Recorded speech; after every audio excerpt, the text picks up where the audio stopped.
Assalamu alaikum everyone. Today we are going to discuss the topic of opportunity cost and what exactly leads to an opportunity cost. It is a very easy topic and I just need your attention so that we can quickly go through this concept.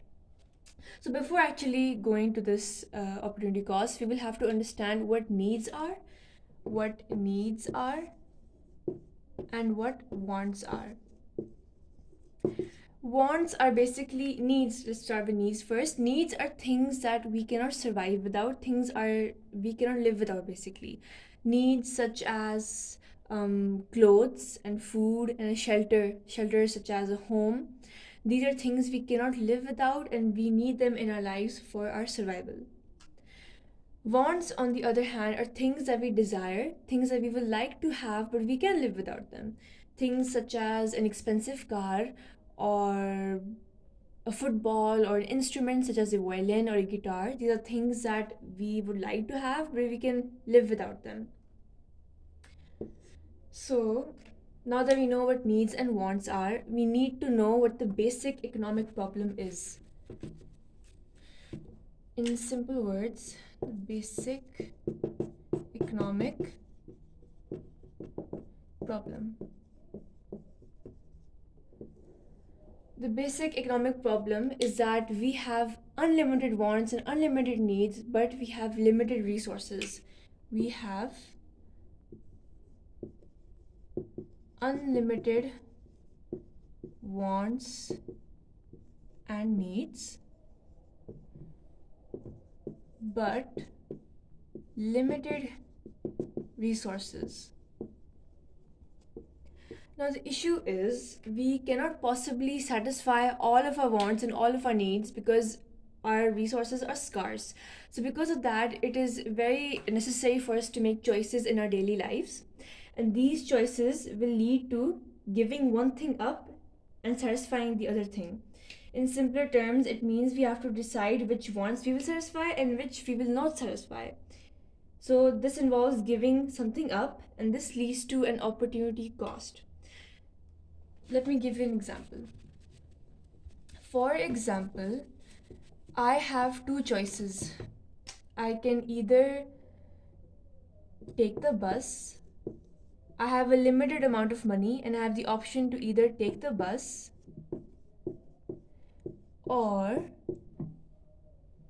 buy a pen or pencil.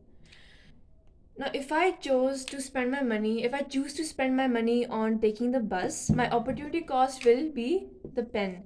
Why? Because I chose one thing and gave up something else. And the thing that I gave up is my opportunity cost because I chose something else and this was my opportunity. I could have chosen this, but I chose to take the bus. So basically, the pen is my opportunity cost. Another example I could give is, for example, I have two other options. Either I could buy a car or go on a holiday. I chose to buy this car. Now, choosing this will make this holiday an opportunity cost. This going to a holiday was my opportunity cost. Why? Because I could have chosen a holiday, but I chose a car instead. So I gave up one thing, I gave up a holiday for a car. So this is my opportunity cost. If I could give one last example, basically, in terms of if we look at a government, because it's not just consumers who have to choose one thing over another, it is also the government and businesses. In the case of a government can choose to invest money. For example, I can give an example. Invest money on either a new road or a new school.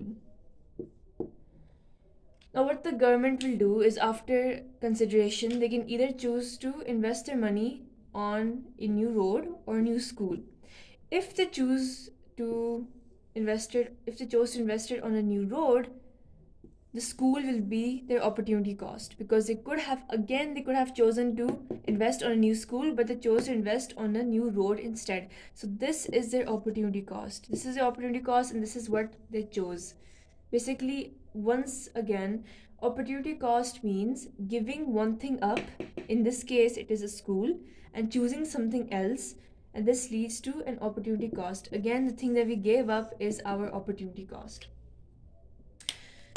So I hope you understood this concept. It is a very basic concept again, and it just takes a few minutes to understand it. So this was our lesson today, and I hope to see you in the next lesson again.